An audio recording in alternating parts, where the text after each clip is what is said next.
হ্যাঁ ভালো বন্ধুগণ, ওয়েলকাম টু আওয়ার ঠুকে খাওয়ার ব্লগ। দেখো গোটা মুরগি নিয়ে নিচ্ছে আজকে, ঠুকে খাবো, ঝোলার খাওয়ান খাবো। ছিঁড় না রে, ছিঁড় ছিঁড় ছিঁড়, জলদি করে ছিঁড়। দেখো টাংটা ধরে টানা হিজড়া করতে আরম্ভ হয়েছে, ছিঁড়ে না যারে। ছিঁড়, গায়ে জোর নাই নাকি রে তোর? জলদি জলদি করে ছিঁড়, জলদি করে ছিঁড়। দেখো ঘুরাই পাছড়াই দমড়াই, তাতেও ছিঁড়তে লাগছে। ছিলা কি আর বলবে, আর দেখো টাংটার ওজন দেখো, দেখতে পাচ্ছ? আর কালু হাতে পাইয়ে পরে বিরাট খুশি, মুখে হাসিটা দেখো কিরকম সাদা মার্কা ফুটেছে। দেখো দিলিও কামড়টা দেখো, কই দিয়ে দিলিও।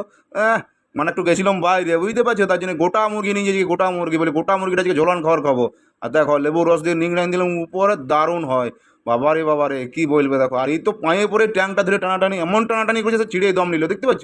যে বেশি লেবু দেওয়া দরকার নাই, বুঝছি নাকি, যে তেতো লাগবে। দেখো খাচ্ছে আর বলছে ভালো হয়েছে, কি বলবে। তো দেখো কি কাণ্ড, দেখো টানা হিজড়া করেছে। চাট মশলা আছে এখানে, বিট নুন না কি আছে। আমি যখন বললাম লেবুটা দিচ্ছি, তখন বললি না, দেখো নিচে কেমন নিংড়াই নিংড়াই লেবু লিখছে। চিন্তা করো, মানে স্বাদ খুব ভালো বুঝেছিলে, বুঝতে পারছো তো? দেখো নুনটা আবার ঠুকিয়ে ঠুকিয়ে লিখছে, কি বলবে গো। খা বেটা খা, সকালবেলায় বুঝবি কি অবস্থা হয় না হয়। কামড়টা দেখো, জব্বর কামড়, তারা চিতিয়া বাঘ এরকম কামড় দেয় না রে ভাই। দেখো লোক দেখছে রে, হাসবে, দেখে শুনে ভদ্র করে খা। এরকম করলে হয় নাকি? দেখো কাকে কি বলবে বলো। দেখো তোমার তন্দুরি চিকেনটা মোটামুটি বেশ ভালোই করেছিল, যাইকে কুদে ঠুকে খাওয়ার জন্য নিয়েছি। তো দেখো অবস্থা কি কাণ্ড দেখো।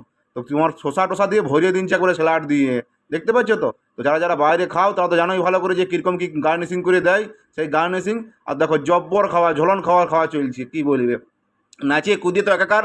তো তোমার করেছিল ভালো, খারাপ করে নাই। তো মাঝে মাঝে তো তোমার বাইরে যেতে হয়, তার জন্য বাইরে যাই মাঝে মাঝে টুকটাক। তো সেই জন্য অনেক সময় তো চিকেন ফিকেন প্লেট এলি, তো আজকে বলে গোটা মুরগিটা গিলবো, চলো দেখো। আর দেখো হয়েছেও ভালো, তন্দুরিটা পুড়িয়েছেও ভালো, জব্বর হয়েছে, কি বলবে। মানে সে তোমার দেখেই লোভ চলে আসবে। তো সে লোভ দিয়ে লাভ নাই, আমাদের যখন খাওয়া দাওয়া হয়ে গেছে তারপরে ভিডিওটা আপলোড করছি, লোভ দিলেও কোনো অসুবিধা নয় অবশ্য। তো আমিও একটু টুকু টাংটা পাইলাম ভাগে, তো সেটাই ছড়াই নিলাম, তো সেটাই চিবাচ্ছি, দেখতেই পাচ্ছ।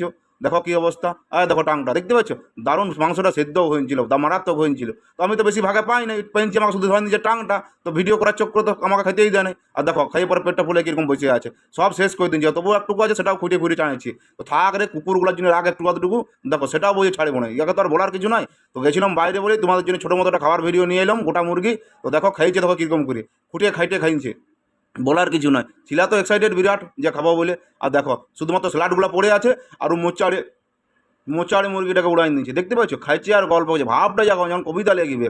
তো চলো ভিডিওটা এখানে শেষ করছি, বেশি বড় আর করবো না। বা চাটনিটাও লাস্টে চাটতে ছাড়া নাই, কি বলিবে। চারটাও নি চাটছি, দেখতে পাচ্ছ? দেখো কুকুরও দেখেও লজ্জা পাবে যে কীরকম করে খাইছে, মানে ওদের জন্য একটু রাখা নাই, সব মুরগিটা ফাঁক করে দিই। চলো আবার দেখাবে অন্য কোনো দিন ভিডিওতে, ততক্ষণ ভালো থাকবে সবাই।